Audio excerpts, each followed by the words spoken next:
On nous a dit à la maternité qu'il y avait des cas de Covid chez le nourrisson et qu'il y avait eu des nourrissons en réanimation. Et en fait, quand on nous a dit ça, moi, ça m'a acheté un froid direct et angoisse. On s'est dit, bah merde, on va continuer à vivre comme des reclus.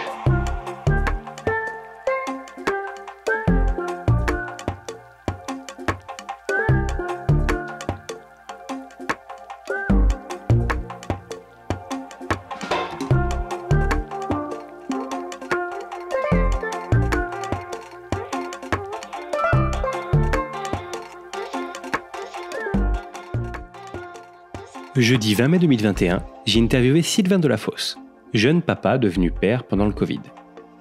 Il a pu nous raconter son vécu en tant que père, de la volonté d'avoir un enfant à la période d'après-accouchement. Sylvain nous a fait part de ses angoisses, mais aussi de ses fiertés liées à cette période si particulière qu'est le début de paternité. Nous avons passé 1h30 en direct, où il m'a donc partagé ses expériences et émotions. Venez donc découvrir tout ça dans cette interview.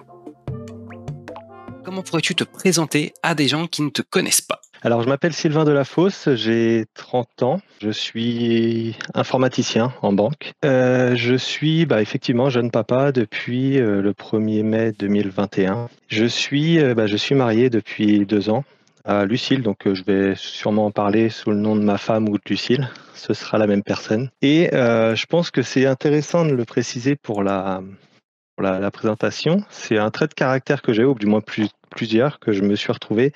C'est que je suis très empathique, je suis très sensible et aussi très angoissé. Et tout ça, c'est souvent caché derrière une belle facette d'humour pour que ça passe en communauté. Ces traits de caractère, je pense, ont beaucoup joué sur mon début de paternité, en tout cas. Je te propose de rentrer un peu dans le vif du sujet. Qu'est-ce que ça t'évoque, toi, la paternité ? Donc c'est quelque chose que j'ai toujours voulu, être père. En fait, je voulais 3 choses globalement dans ma vie. C'était avoir une femme, donc une femme très tôt, et puis partager une relation de couple très tôt dans ma vie. Donc par chance, j'ai réussi. Je voulais avoir une maison. Voilà, je l'ai depuis 1 an. Et je voulais avoir des enfants. C'était vraiment bon. C'est peut-être très classique en fait, mais globalement, c'était vraiment ces 3 trophées que je voulais avoir. La paternité, pour moi, c'est pas une question de sang. Donc, c'est-à-dire que l'adoption, pour moi, c'était tout à fait une solution. J'avais pas de souci là-dessus. Pour moi, ça évoque surtout le fait d'éduquer quelqu'un, un enfant, de voir grandir quelqu'un, d'à partir, on va dire, de rien finalement, de faire quelque chose. En fait, c'est pour être scientifique sur le terme, c'est une expérience pour moi. C'est-à-dire que c'est vraiment une expérience où je vais avoir quelque chose de vide, une coquille, hein, c'est très, très caricatural, et puis pouvoir la développer, en faire quelque chose. Alors j'ai un bon ami qui va se reconnaître qui m'a dit, lorsque mon fils est né, tu vas voir, tu vas pouvoir faire une version améliorée de toi. Et j'ai trouvé que c'était une très belle formulation que j'ai adorée. Et effectivement, c'est un peu ça aussi, c'est pouvoir se dire, j'ai envie que mon enfant, il soit moi, mais en mieux, quoi. Tu nous parles de coquille et de moi en mieux. Est-ce que derrière ces explications, tu veux parler un peu d'éducation ? Ouais, tout à fait. Alors, bien sûr, c'est l'éducation, c'est très important pour moi, et j'ai finalement beaucoup de souvenirs de ce qu'ont pu m'inculquer mes parents. Ça résonne énormément en fait en moi, ça, et j'y repense souvent parce que finalement j'ai beaucoup de facettes qui me reviennent et auxquelles je pense, et je me dis ah mais ça, je veux absolument faire pareil avec mes enfants. Alors le terme de coquille vide, il est un peu exagéré parce qu'un enfant c'est pas une coquille, on n'en fait pas ce qu'on veut, c'est pas une pâte à modeler, mais c'est pour dire qu'on va quand même lui apprendre beaucoup de choses et lui faire découvrir la vie, quoi. Et je trouve ça exceptionnel d'imaginer ça finalement. Est-ce que tu as des exemples de choses qui t'ont marqué, toi, tu disais pendant ton enfance ? Par exemple, j'aimais beaucoup quand ma mère me faisait mes devoirs. C'était ma mère qui s'en occupait principalement, et c'était un moment que j'adorais, même si sûrement que ça devait pas être agréable pour elle à certains moments. Mais j'aimais beaucoup qu'elle m'apprenne en fait les choses. Je trouvais qu'elle était très didacte, et j'avais l'impression qu'elle aimait ça. Et c'était voilà, des choses que j'aimais. Avec mon père, j'ai pas eu beaucoup de moments, j'ai eu l'impression, dans la maison à faire des jeux. Mais j'ai travaillé en fait, j'ai beaucoup fait de trucs de travail. Alors mon père il fait toujours du cidre, et on allait ramasser les pommes, on allait les nettoyer, on les broyait, on pressait, on allait ramasser, il coupait le bois, je ramassais les branches. Il avait des moutons, donc on allait aux moutons, les nettoyer, leur donner à manger, à boire. Enfin, c'est beaucoup d'activités finalement qui m'ont marqué. Et sur beaucoup de points, j'aimerais pouvoir faire partager ça aussi à mes enfants. Donc avoir des bêtes, par exemple, leur montrer ce que c'est. En fait, j'aime beaucoup l'esprit travail, puisque ça nous fait beaucoup de liens finalement. C'est de l'apprentissage, hein, malgré tout, même si c'est pas du jeu, c'est de l'apprentissage et c'est des très bons moments que j'ai en mémoire. Qu'est-ce qui t'a poussé à vouloir devenir père? Initialement, être père, c'est finalement reproduire le schéma qui a été fait. Les parents étaient ensemble, ils n'étaient pas divorcés, ils s'étaient rencontrés assez jeunes, bah, je voulais ça. Ils avaient une maison avec du terrain, je voulais ça et puis ils avaient 4 enfants, je voulais 4 enfants. Donc c'était vraiment reproduire le schéma. Donc je voulais des enfants très jeunes, en fait, à la base, vers 20 ans, je voulais ça. Et je voulais aussi des enfants très jeunes pour une raison, on va dire, assez simple. Parce qu'en fait, j'ai toujours connu mon père plus ou moins, abîmé physiquement. J'ai toujours eu cette sensation qu'il était fragile entre guillemets parce que il bosse durement, mais qu'il était essoufflé, il avait beaucoup de difficultés, il n'aurait pas pu faire énormément de sport du fait de son âge. Donc je voulais des enfants jeunes en me disant bah comme ça j'ai envie de pouvoir profiter de faire du foot avec mes enfants, j'adore le foot, hein, vous connaissez, mais de faire des activités sportives ou des trucs comme ça ou même de partager, on va dire avoir un écart générationnel plus faible avec mes enfants pour partager plus. Donc j'ai eu beaucoup de phases de réflexion, hein, de bah, peut-être que j'en ferai pas parce que finalement le monde c'est un peu la merde et puis est-ce que ça vaut le coup de faire des enfants. Après pendant un moment je savais pas ce que je ferais de ma vie, je m'étais dit bah si j'ai pas les moyens financiers de les élever, puisque la finance c'est une facette un peu névrotique de ma vie, je m'étais dit je ferai pas d'enfants, je veux pas avoir des enfants pour rien leur offrir. Enfin bon, par rapport à mon père, j'ai réalisé aussi après coup que c'était pas son âge qui avait fait qu'il n'avait pas fait de sport avec moi ou quoi. C'est d'une part, je pense, une nécessité parce qu'il avait peut-être pas le temps il avait peut-être la nécessité de faire des travaux, bah, du coup d'aller d'avoir des animaux ou de faire un jardin ou de faire plein de trucs pour qu'on puisse peut-être s'en sortir bien, enfin qu'on vive convenablement en tant qu'enfant. Et aussi il a eu des problèmes de santé qu'on fait qu'il a eu des difficultés, enfin qu'il a des choses qu'il peut pas faire. Donc finalement cette vision, encore une fois, de dire je voulais des enfants tôt, bah, elle était biaisée à la base. C'est bien de s'en rendre compte après. Et j'en voulais beaucoup à mon père, pour le coup, à l'époque. Enfin, beaucoup, non, j'abuse, mais j'en voulais un peu qu'il n'ait pas fait de jeu avec nous, pas fait d'activité ludique, on va dire. Parce que finalement, après coup, je me suis dit, mais j'ai quand même passé de super moments. Donc c'est vrai que voilà, c'est difficile de critiquer sur le coup ces moments-là. Et maintenant, tous ces moments à travailler avec lui, ils me manquent. J'adorerais pouvoir refaire plein de trucs avec lui. On a eu des réactions par rapport à ça. 30 ans, c'est jeune? Non, 30 ans, c'est pas jeune pour moi. Je voulais avoir des enfants avant 30 ans malgré tout. Ça, c'était un souhait que j'avais énoncé à ma femme quand on a commencé nos études. Malheureusement, ça s'est pas fait comme ça parce que je vais avoir 31 ans dans 10 jours.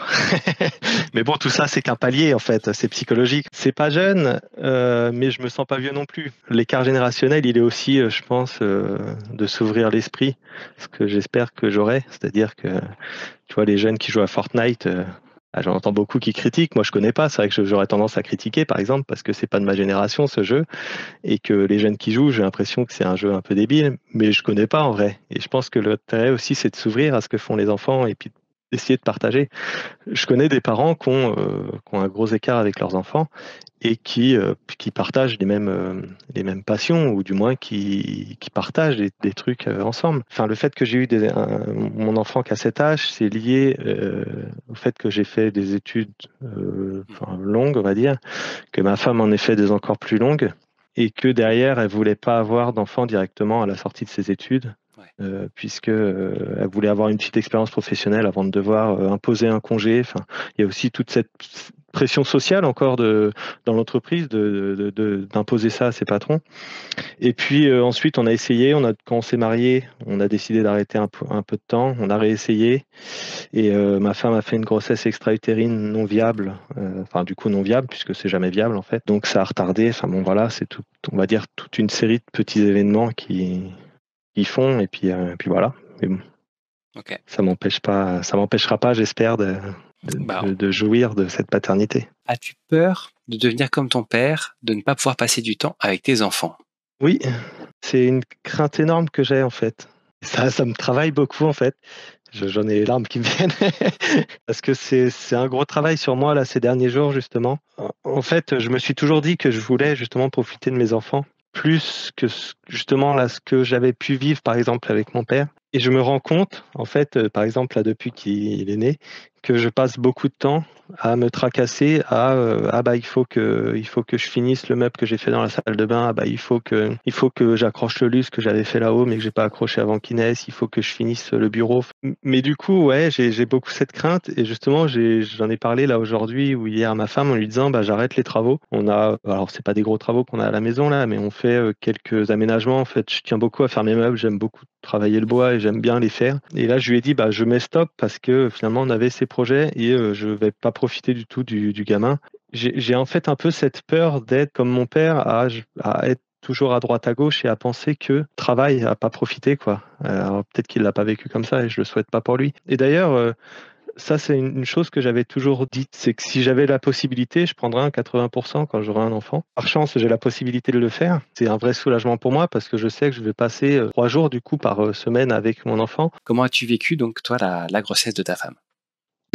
On va dire que la grossesse de ma femme, ça a été en 2 étapes. Donc il y a eu l'annonce qui était exceptionnelle parce que bah, du coup on avait eu la grossesse extra-utérine quelques mois avant et puis je m'y attendais pas là pour le coup à ce que ça aille aussi si vite entre guillemets. Et puis on a eu 6 mois, 6 mois un peu de ouais. Bon bah ça va arriver quoi. Donc c'était là. Bon alors on avait les rendez-vous, on a les rendez-vous chez la sage-femme pour faire les échographies de contrôle. Donc là on y revient, on s'en rend compte. Ma femme elle se renseignait énormément, elle voulait vivre sa grossesse et puis son postpartum à fond. Mais finalement moi j'étais un petit peu ça va quoi. Je faisais mes bricolages à droite à gauche, ça allait bon. Il m'arrive souvent d'avoir des petits moments heureux corrélés avec des petits moments de malheur. Donc, par exemple, un changement de boulot, je suis heureux avec un décès d'un proche enfin bon, c'est de la superstition tout ça. Mais malheureusement, quelques jours après l'annonce de la grossesse, j'ai ma mère qui m'a annoncé qu'elle avait un cancer. Ça a été assez dur à encaisser. Il y a toujours ce truc où bah, finalement je profitais pas, j'avais du mal à profiter de la grossesse aussi, de m'imaginer heureux. Sachant que j'avais ma mère qui était malade à côté et qu'on savait pas ce qui advenait, qu'on disait un coup ça va très bien et puis l'autre coup bah non il faut refaire des examens. Enfin bon, et ça a été un petit peu finalement un espèce de, je pense, d'encapsulation. Je me suis mis dans ma bulle et puis bah ni heureux ni malheureux. Je vivais dans mon monde quoi. Et donc voilà, donc j'ai eu 6 mois comme ça. Alors il s'avère que bon, ma mère a été traitée et puis ça, c'était de plus en plus positif. Que bon, il y avait déjà quelques tracas qui s'effaçaient au fur et à mesure. Février, en fait, là, par contre, ça a été là vraiment la réalisation, c'est-à-dire qu'on s'est dit ah mais il faut faire la chambre du petit. Et ça a été ouais là du coup du gros stress en fait, du gros stress parce qu'on réalise qu'il y a quelqu'un qui arrive et c'est en même temps assez grisant parce que bah du coup on se rend compte, il y a du concret quoi, on fait quelque chose, on fait une chambre, on voit la poussette qui arrive. Enfin finalement c'est que des conneries, c'est du détail, mais on voit quelque chose de concret qui se forme et c'est exceptionnel de voir. De voir tout ça en fait qui se met en forme. Donc je l'ai plutôt bien vécu, la grossesse ça a été très bien. Ma femme par chance, enfin, elle n'a pas eu de soucis de santé, tout ça hors Covid. Hein. J'éclipse le Covid. Peux-tu nous raconter en quoi le Covid t'a impacté de la grossesse à la naissance de ton enfant? En négatif, il y a clairement l'isolement. En fait, il faut savoir que je suis assez rigide sur là ce qui se passe sur le Covid. Je m'embrouille avec les gens. Comme ça, à droite à gauche. Enfin, je m'embrouille gentiment, hein, mais en fait, je suis pas d'accord. Moi, les mesures, par exemple, de confinement, je tiens à ce qu'on les respecte au maximum. Du coup, au maximum, je voulais pas qu'on aille voir des personnes et je voulais pas que les gens viennent. Donc, il y a un gros isolement par rapport à ça, qui a malgré tout, on va dire, miné un peu le moral. En fait, il y a l'isolement et puis il y a l'agacement parce que bah, on voit les gens autour qui, eux, sortent, qui, eux, profitent. Donc là, c'est plutôt vers la fin de grossesse, on va dire, à partir du confinement d'avril. Là, ce que j'évoque. Et je pense que c'est là aussi où on avait le plus besoin de voir du monde, parce que c'est la fin de la grossesse, enfin voilà, c'est là où c'est le plus difficile pour Lucille, pour bah, moi parce que j'avais fait tous les travaux, donc j'aurais bien voulu avoir de l'aide. Donc il y a eu ce côté-là, et après côté grossesse, il y a aussi eu l'impossibilité de participer aux cours de préparation et à des examens en fait, puisqu'on était obligé d'être un seul par consultation. Et c'est un peu dommage parce que c'est des moments que j'aurais voulu passer, qui me paraissent importants. Et même actuellement, enfin là après la naissance, bah, j'emmène Lucille aux examens, mais en fait j'y vais pas, c'est juste que je fais le taxi. Donc c'est un peu dommage. On va dire que c'est le côté négatif. Maintenant là, c'est toujours pendant la grossesse que je vais dire ça, c'est que Finalement, en positif, c'est qu'on a pu vivre un peu dans notre bulle. On était quand même ensemble, on n'a pas eu plein de gens tout le temps qui venaient. Et ça a un côté sympa quand même, parce qu'on a pu construire comme on voulait notre truc, on vivait à notre rythme. Enfin, moi, j'avais mes travaux, bon, j'étais tout seul du coup, mais je les faisais comme je voulais en fait. Je les faisais à n'importe quelle heure, j'avais pas quelqu'un qui venait, et ça a un côté agréable. Et il y a le côté télétravail où, bah, par chance, avec mon travail, en fait, je peux être en télétravail, donc je le suis quasiment tout le temps. Et du coup, j'étais là pour Lucille tout le temps, quoi. J'étais à la maison. Enfin, on a pu vivre très, très bien ces moments-là. Après, pour la naissance, on a eu des points négatifs aussi, puisqu'il y a, au niveau maternité, en fait, c'est compliqué. Ouais. Les visites sont limitées. Il y a personne qui peut venir visiter. Donc ça, c'est un point positif, mais négatif aussi. Enfin, c'est les deux, en fait, puisque finalement, ça nous a permis de nous retrouver après l'accouchement, et c'était hyper agréable d'être que tous les deux, d'être dans le calme. J'ai jamais vécu d'accouchement, du coup, il y avait du monde, mais j'ai vécu des accouchements où je suis allé voir des gens à la maternité, où on était beaucoup, que la mère était fatiguée. Et en fait, je l'ai fait quelques fois, et maintenant, je tenais à plus le faire parce que je trouvais ça compliqué, en fait, assez dur. Des fois, tu as l'enfant qui pleure, du coup, il y a tout le monde à côté. Enfin, là, en truc, c'est qu'on nous a dit à la maternité qu'il y avait des cas de Covid chez le nourrisson et qu'il y avait eu des nourrissons en réanimation. En fait, avant la grossesse, on voulait voir personne parce que j'avais la crainte, moi, d'attraper le Covid pour le moment de l'accouchement. Donc, je tenais vraiment à voir personne les dernières semaines, à ce qu'on soit hyper drastique pour éviter d'avoir une situation comme ça, que moi ou ma femme soit malade. Et on s'est dit, bah, du coup, après l'accouchement, bah, cool, déconfinement, on va pouvoir voir du monde, les bébés, ils sont pas impactés, ça va. Et en fait, quand on nous a dit ça, moi, ça m'a acheté un froid direct et angoisse. On s'est dit, bah merde, on va continuer à vivre comme des reclus. Donc c'était assez compliqué, et ça l'est toujours en fait, parce que bah, du coup on limite vachement les visites, donc on voit pas grand monde finalement. On voit nos parents et nos frères. Je souhaite que personne prenne le bébé dans les bras, puisque c'est ce qu'on nous a conseillé à la maternité. On nous a dit que bah, globalement les bébés qui étaient revenus, c'était à cause des passages de bras comme ça. Et du coup, bah, on a dû le dire à tout le monde. Les gens nous ont dit bah, ok, ça marche. Bon, alors, il y a les grands-parents qu'on autorise à prendre sous certaines conditions, enfin, en essayant d'être assez strict, même si il y a des relâchements des fois.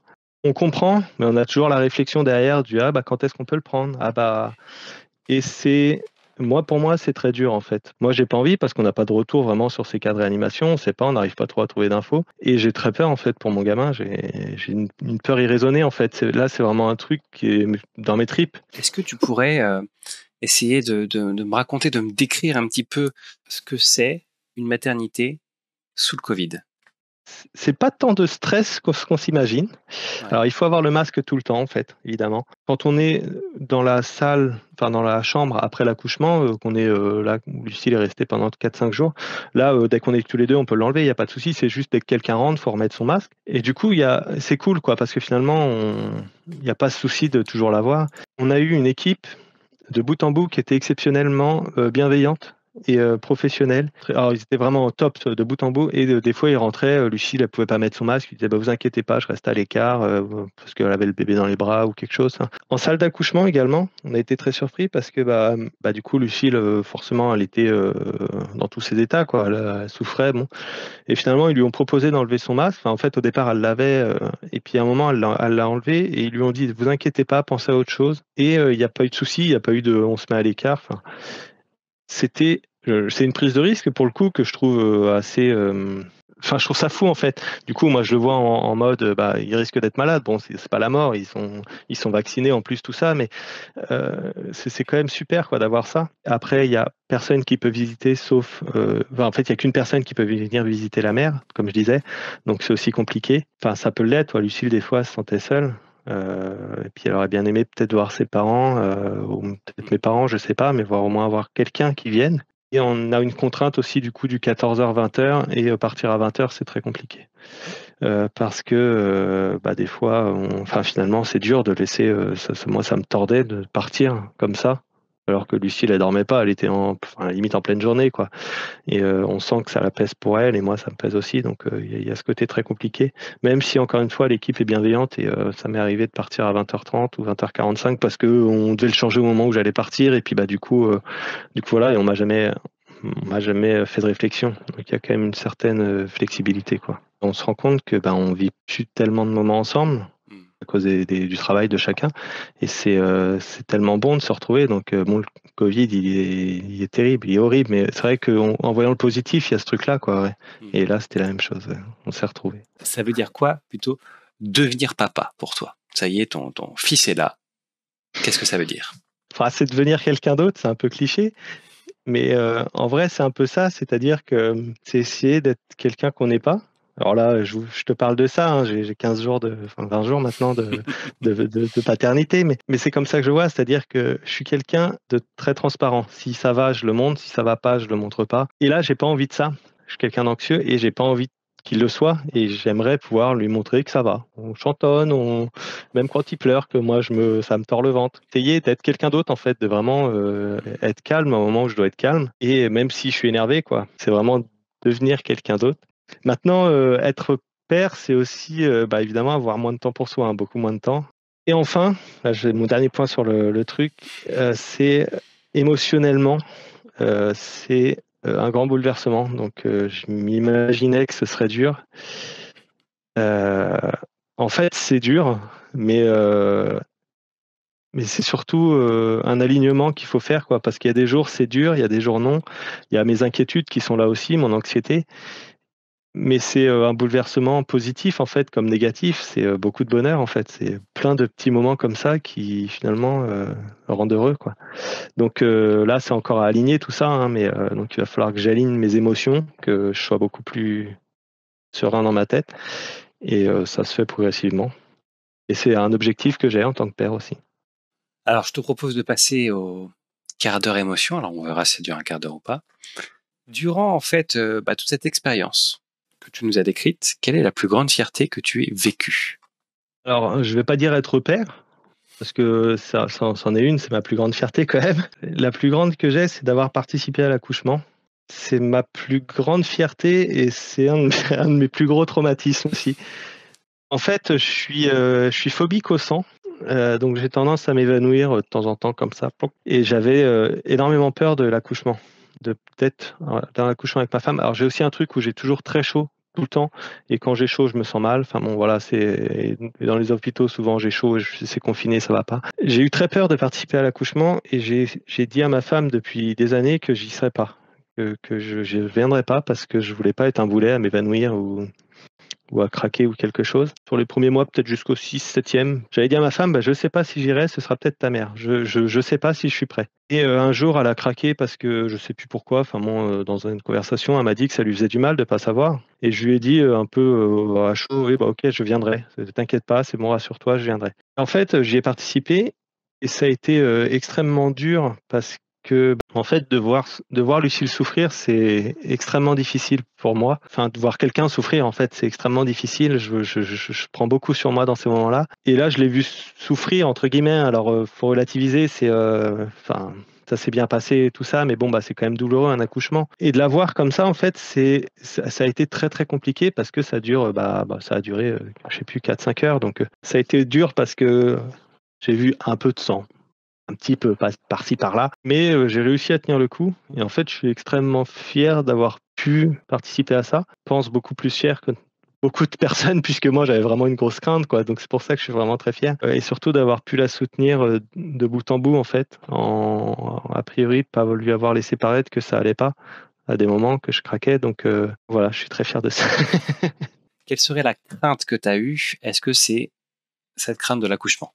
La plus grosse crainte, c'était de perdre le bébé parce qu'on avait eu la grossesse extra-utérine et que c'était du coup on a ce truc où c'est compliqué. Parce que moi, la grossesse extra-utérine, je l'ai pas mal vécue parce que on savait pas que Lucille était enceinte quand on a appris que c'était pas viable, quoi, en gros. Mais elle l'a plutôt mal vécu et malheureusement je l'ai pas vue. Et du coup là, la perte, à ce moment-là, je sais pas si je l'aurais mal vécu, mais de voir Lucille mal derrière encore, enfin, ça m'aurait bouleversé, quoi. On a parlé tout à l'heure de la chose dont tu étais plus fier. Quelle serait la chose dont tu es le moins fier durant cette expérience? Le moins fier, c'est mes moments de faiblesse personnelle, dont je suis toujours très honteux, en fait. Donc les moments où je me surmène, en fait, je monte en ébullition et puis à un moment je craque. Donc je craque et je m'énerve souvent souvent sur le matériel sur lequel je travaille qui m'énerve. Donc voilà, donc j'ai ces moments où je craque et ça me traumatise en fait d'avoir ça. C'est des trucs que je veux pas montrer, que je veux pas avoir déjà et que je veux pas montrer en plus. Quelque chose qui t'a beaucoup énervé? C'est toujours la question du Covid, ouais. Tout à l'heure, le côté injustice en fait d'une règle qui est mise en place, d'un confinement par exemple, qui pour moi est une règle simple. C'est compliqué de respecter le confinement parce que c'est une mesure qui est terrible, mais c'est une mesure qui est faite pour sauver des gens, pour le bien commun. Du moins, je le vois comme ça. Peut-être que je suis un mouton du système, hein, mais et de voir des gens qui vraiment sortent à tout va, qui respectent aucun geste barrière ou très peu du moins, ça me fout dans une rage incroyable en fait. Une rage intérieure, parce qu'après je peux comprendre encore une fois que des gens aient envie de sortir, que les gens en aient marre, mais je trouve ça injuste que certains respectent vachement, certains sont emmerdés. J'ai eu des discours de personnes qui me disaient bah oui mais moi je peux pas rester toute seule, c'est trop dur, il faut que je sorte. Mais par exemple sortir, tu vois, le truc de sortir un peu et puis de sortir tous les jours et sans respecter les gestes barrières, bah ça je le comprends pas. En fait, c'est un sujet très clivant, je trouve le confinement. En fait, aussi clivant, je trouve que si on pouvait avoir une discussion politique de savoir si la droite ou la gauche c'est mieux quoi. C'est-à-dire que pour moi, enfin là vraiment, je le ressens vraiment comme ça où je crois que je fais une discussion de famille il pourrait y avoir des embrouilles parce que certains considèrent que le Covid il faut faire ci puis d'autres ça quoi. Bon, je pense pas que ce sera le cas, mais je l'ai trouvé très clivant en fait le sujet, et d'autant plus clivant qu'on avait des mesures qui n'étaient pas très claires non plus, donc chacun interprétait. Enfin, donc pour terminer sur la dernière émotion, qu'est-ce qui t'a le plus attristé durant cette expérience? Clairement la solitude. La solitude. En fait, pas forcément liée à la grossesse là, mais d'une manière générale, c'est-à-dire que j'aime beaucoup, je suis solitaire, mais je suis très sociable en même temps. Et j'ai aussi besoin de voir du monde en fait. Souvent, j'ai besoin aussi de décharger, raconter des blagues, des conneries. C'est une façon pour moi de décharger aussi mon mal-être que je peux avoir. Parce que j'ai toujours un mal-être en moi, j'ai toujours une anxiété. Enfin, et c'était assez compliqué. Enfin, j'ai vraiment eu l'impression, comme beaucoup, hein, de perdre des moments. Il y a une dernière question de la part de Cédrus qui nous dit: comment as-tu vécu le fait d'être seul les premières nuits avant l'arrivée à la maison de ton bébé? Alors les nuits, j'ai très très bien dormi. C'était exceptionnel. Moi, je crois que j'ai pas fait des si bonnes nuits depuis des mois parce que j'étais crevé. J'étais complètement fatigué. Avec l'accouchement, j'ai fait une nuit blanche, donc forcément le temps de rattraper. J'ai pas si mal vécu finalement. Les départs de la maternité étaient durs. Après, j'ai été au téléphone en fait tout le temps. J'ai eu du monde au téléphone, je crois, tous les soirs. Et du coup, ça allait très bien. Je l'ai très bien vécu. Ensuite, je m'endormais sur le canapé, comme une loque, puis j'allais dans mon lit. Maintenant, avec ta grande expérience dans la paternité, quel serait le conseil que tu aurais envie de donner à ceux qui voudraient aller dans la même direction que toi, vers le fait d'avoir un enfant? Alors, bien se renseigner. Très honnêtement, ma femme l'a fait et elle a écouté des émissions qui étaient très intéressantes, dont une émission sur Spotify qui s'appelle La Matrescence. C'est une femme qui parle justement de cette période d'après accouchement. Et ça explique un peu sur plein de facettes comment ça se passe. Et j'ai écouté quelques émissions, elle énormément. Et en fait, c'est très intéressant parce que ça explique des choses sur ce qui peut se passer après. Et franchement, c'est exceptionnel. Donc, se renseigner là-dessus, se renseigner sur l'accouchement, sur comment ça se passe, sur, par exemple, ce projet de naissance qui est essentiel. Et puis, moi, ce que j'ai pas fait, je pense se prendre du temps libre après coup. Je pense que c'est bien de se dire, une fois que le bébé arrive, me prévoir rien du tout. Mis à part, vraiment se dire, je profite des gens qui viennent me voir, après de faire à manger, de faire les trucs de la maison, mais de rien de prévoir de plus et de savoir que de toute façon, on va avoir du temps, quoi. Et après, être très entouré. Ma femme, c'est pareil, elle a eu je trouve une idée excellente de proposer à notre entourage très proche de nous aider à faire, par exemple, nous amener un plat ou de venir faire un brin de ménage à un endroit. En fait, c'est con. Moi, on me l'aurait dit, je pense, tiens, est-ce que tu peux juste venir m'aider et faire la vaisselle ou peut-être que je l'aurais fait. Et peut-être que j'aurais eu la réflexion de me dire, ah bah oui, j'ai toujours eu l'impression que l'après-naissance, c'était juste cool, quoi. Il y a juste nickel, il n'y a rien qui se fait plus, quoi. À part les nuits, on parle toujours des nuits, quoi. Crois-tu qu'il faudrait être plus préparé pour la grossesse, l'accouchement et l'après pour les papas? Oui, ouais.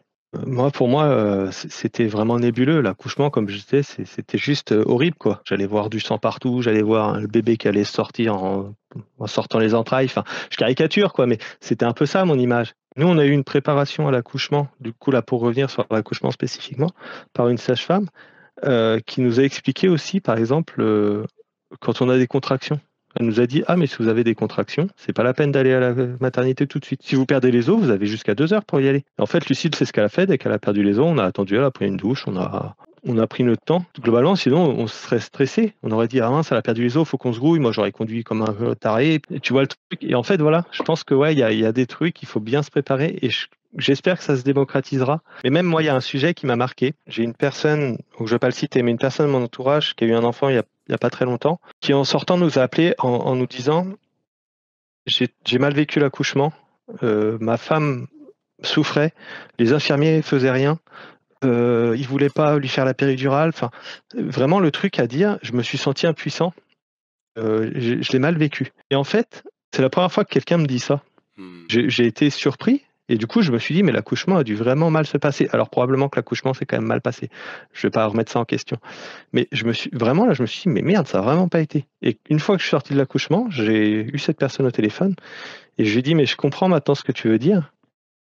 Parce qu'en fait, tu te sens vraiment impuissant. C'est un truc où tu peux rien faire, mis à part être là et dire à ta femme, bah, c'est bon, vas-y, courage, ça va aller, quoi. Mais tu n'as rien d'autre à faire. Et en fait, vraiment, j'ai jamais entendu personne me dire ça et ça me choque, en fait, parce qu'il y a peut-être aussi une question de fierté. Je veux dire, faut pas que ça monte ses émotions. Un homme, peut-être, j'en sais rien. Mais je trouve ça dingue de jamais. Donc là, pour moi, ça, c'est une chose, voilà, auquel il faut être aussi informé. C'est qu'il y a une souffrance de l'autre personne et puis bah, dès que tu as un peu d'empathie, bah, tu la ressens, en fait, cette souffrance, tu te sens impuissant. Et puis la souffrance dure surtout, ça dure quelques heures, donc c'est pas juste t'attends 5 minutes puis c'est passé. Donc tu peux avoir voilà la jauge qui monte, ça te fait souffrir, puis d'un coup tu craques et tu vas voir les gens et tu leur dis: mais qu'est-ce que vous foutez les infirmiers, vous savez pas faire votre boulot. Enfin, moi, tous ceux qui veulent m'en parler, je leur parlerai de mon expérience, qui n'est pas l'expérience de tout le monde évidemment, mais je leur dirai pas que c'est horrible, c'est juste moi mon expérience. Enfin, Il y a une phrase de ta belle-mère apparemment. Si on racontait exactement ce que l'on vit à l'accouchement, on ferait peur à certaines personnes. Chaque accouchement est différent. bien sûr. Qu'en penses-tu? Oui, évidemment que ça fait peur. Et c'est d'ailleurs pour ça que des gens, mais moi je suis persuadé que j'ai des personnes dans mon entourage qui veulent pas avoir d'enfants parce qu'ils ont eu ces expériences-là, ces retours de gens qui leur ont dit, bah voilà comment ça s'est passé, machine. Et j'en suis persuadé que ouais, ça ferait peur aux gens. Moi, c'est ce que je disais à ma femme. C'est vrai que si déjà tu pars dans l'idée de l'accouchement que tu vas avoir mal. Par contre, si déjà tu y vas en te disant, je sais que je vais avoir mal, ça c'est sûr, je peux pas y passer, mais je veux un enfant, c'est pour ça. Peut-être que si tu arrives et que tu dis, ah bah oui, tiens, il y a machine qui a accouché, ah, il s'est passé comme ça, bah c'est horrible, ta. Puis tu as l'autre qui dit, ah bah oui, moi j'ai machine qui a fait ça, que ça s'est passé comme ça très mal. Et puis l'autre qui te dit pareil, bah tu as une espèce de bulle où tu as l'impression que tout se passe mal en fait. Je veux dire, quelqu'un qui a un accouchement, je pense qu'il se passe bien, il va pas forcément te dire, ah bah moi mon accouchement il s'est super bien passé. Et puis l'autre qui va dire, ah bah oui, tiens, il y a machine, son accouchement, vous avez vu, c'est super bien passé. Bah non, c'est quand même déjà beaucoup moins sensationnel quand tu as un accouchement qui se passe bien pour raconter. Mais le mieux, c'est de se renseigner sur vraiment de se renseigner ce que tu quand tu vas avoir un enfant ou si tu as le projet ou si tu en as peur pour ça. Enfin, se renseigner sur des sources fiables, des trucs professionnels ou des retours d'expérience divers. Enfin, mais pas juste sur ton ami qui te parle de l'accouchement de sa sœur qui s'est mal passé, quoi. C'est par exemple, je sais pas, un truc tout con. Je savais pas qu'un bébé ça pouvait pleurer pour rien. Que ce qu'ils appellent, je crois, des pleurs de décharge, ou peut-être ça vaut d'autres noms, mais en gros, il a besoin de décharger le soir, des fois. Il pleure pour rien, tu peux lui donner à manger, il pleure, tu peux le coucher, le prendre, faire n'importe quoi, il pleure. Bah, je pense que je l'aurais pas su, je me serais senti complètement impuissant et dépassé. Là, je le savais, je me sens impuissant et dépassé, mais je le gère. Mais non, voilà. Le truc, c'est de s'informer. Et ce qui est bien, c'est d'en parler autour. C'est vrai que parler autour de gens qui ont eu cette expérience-là, de gens en qui vous avez confiance, de ne pas rester dans son coin, ouais, c'est bien. Apparemment, donc ce serait ta mère qui dirait moi j'ai eu 4 accouchements différents, mais le résultat en vaut le coup. Peut-être que c'est une belle phrase pour entamer la fin de l'interview. Qu'est-ce que tu en penses de cette phrase, toi? C'est très gentil, en tout cas, qu'elle dise ça. L'inverse aurait été plutôt vexant. Mais plutôt honnête, hein, finalement, si vous savez. Après 30 ans, je regrette. Voilà.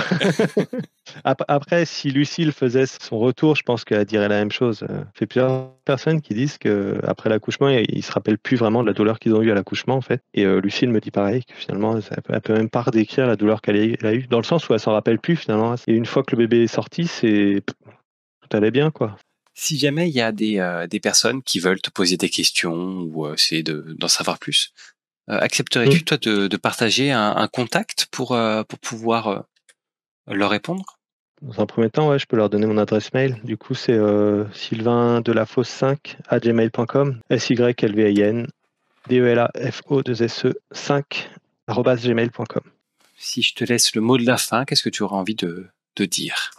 Je remercie tous ceux qui ont été là pour nous écouter. Et puis, je souhaite à tous ceux qui le voudraient une très bonne paternité ou future paternité, et tous ceux qui ne veulent pas l'être, de vivre leur vie très bien comme ils le veulent. C'est tout ce qui compte. Bon, écoute Sylvain, je te remercie. Merci de t'être livré à cœur ouvert sur ce sujet-là. Salut à tous. On va Merci à s'arrêter là. tous. Ciao.